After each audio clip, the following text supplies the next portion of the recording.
السلام علیکم ورحمۃ اللہ وبرکاتہ۔ آج میں اپنی معزز ماؤں بہنوں بیٹیوں کے اور بھائیوں کے سامنے ایک ایسا پیغام لے کے آئی ہوں جو اس وقت میں بہت ضروری ہے کہ اس اللہ کے حکم کے اوپر ہم لوگ عمل کریں، تاکہ یہ جو وقت آیا ہے سیلاب کا، پانی کا، بارشوں کا، اس کے اندر ہمارے مسلمان بھائیوں کو، ہم سب کو کیسے نجات مل سکتی ہے۔ کیونکہ یہ جو بارش کا موسم ہے جس سے کہ فصلیں تباہ ہونے کا اور طرح طرح کی آفتیں بلائیں، پچھلے سال بھی کتنے نقصانات ہوئے، جانیں کتنی ختم ہو گئی، کتنے مکانات محلات سارے گر گئے۔ تو ہمیں پچھلے وقت کو آگے رکھتے ہوئے خوف زدہ ہو جانا چاہیے اور اللہ کے حضور جھک جانا چاہیے، کیونکہ یہ ایک ایسا موسم آتا ہے جس میں تمام بچوں کو سارے اداروں سے چھٹیاں ہو جاتی ہیں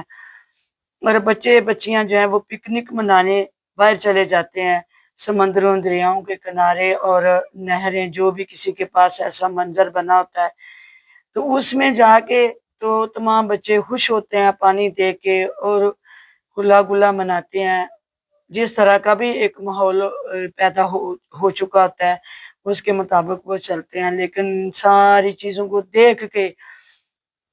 جو پیچھے کا وقت گزرا ہے اس کو بھی سوچنا چاہیے کہ خدا نخواستہ کوئی ہمارے مسلمان بھائی بہنیں جو اپنے گھروں میں آرام سے زندگی گزار رہے ہیں کہ اچانک ان کے اوپر ایسی کوئی آفت نہ ہو جائے، ایسا کوئی حملہ نہ ہو جائے پانی کا کہ وہ محلات جیسے گر گئے، کتنی جانیں جو ہیں وہ پانی کی نظر ہو گئی۔ تو یہ جو بھی ایک طرح طرح کے تمام حالات کا سامنا تمام مسلمانوں کو، بہنوں بھائیوں کو، جو ہمارے بزرگ تھے ان کو کرنا پڑا، تو وہ تمام باتیں جو ہیں ان کو مد نظر رکھتے ہوئے آج کے جو دور میں، آج کے وقت میں، اس وقت جو بھی ایک ہمارے اوپر وقت گزر رہا ہے اس میں توبہ استغفار کا ایک ٹائم ہے کہ ہم لوگ اللہ کے حضور جھکیں اور اپنے گناہوں کی معافی بھی مانگے،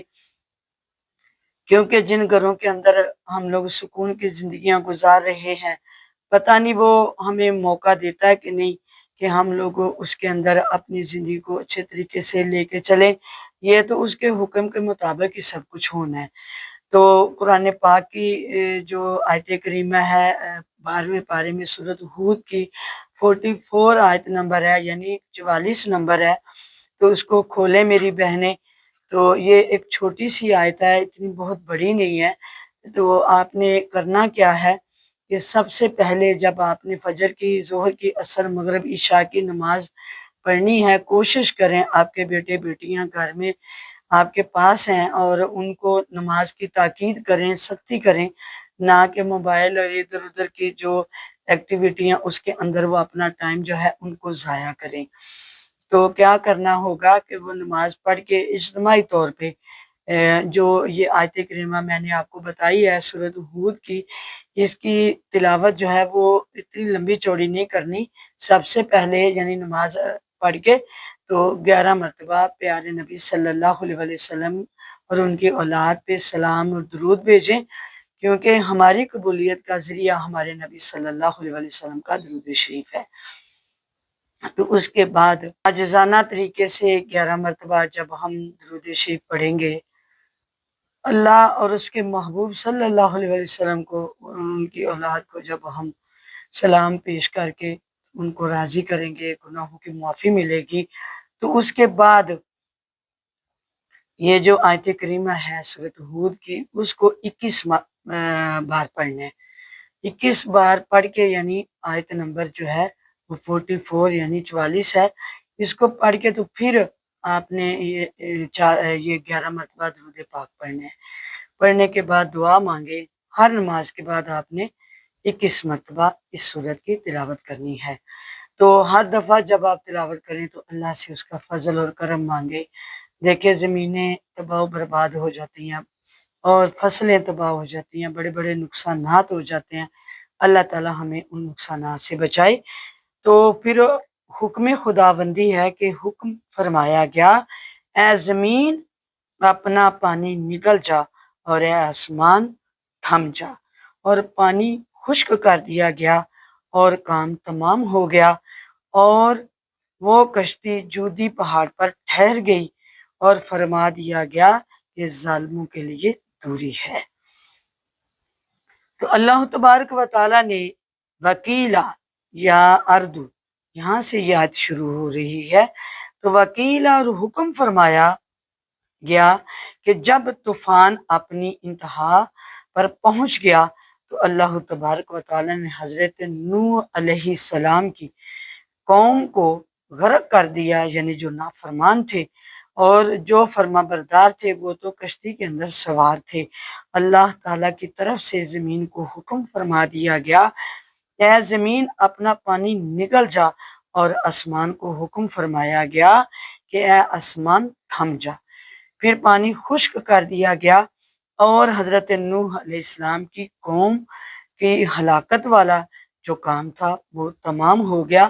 حضرت نوح علیہ السلام کی کشتی 6 مہینے زمین پر گھومتی رہی اور پھر جودی پہاڑ پر ٹھہر گئی۔ یہ پہاڑ موصل یا شام کی حدود میں واقع ہے۔ حضرت نوح علیہ السلام کشتی میں 10ویں رجب کو بیٹھے، اور 10ویں محرم کو کشتی جو تھی وہ جودی پہاڑ پر ٹھہری، تو آپ علیہ السلام نے اس کے شکر کا روزہ رکھا کہ اللہ تعالیٰ نے میرے جو ماننے والے تھے، جنہوں نے میرا رب کا کلمہ پڑھا، اللہ تعالیٰ نے ان سب کو محفوظ رکھا۔ تو روزہ رکھا، اور تمام ساتھیوں کو بھی روزہ رکھنے کا حکم فرمایا گیا۔ تو ہمیں بھی چاہیے کہ ہم ذکر اذکار میں اپنا دل لگائیں، اور اس آیت کریمہ کی 5 نمازوں کے بعد 21 مرتبہ تلاوت کر کے اسے اس کا فضل مانگے، تو اللہ تبارک و تعالیٰ اپنے آسمان کو حکم دے دے گا، اور زمین کو بھی، کہ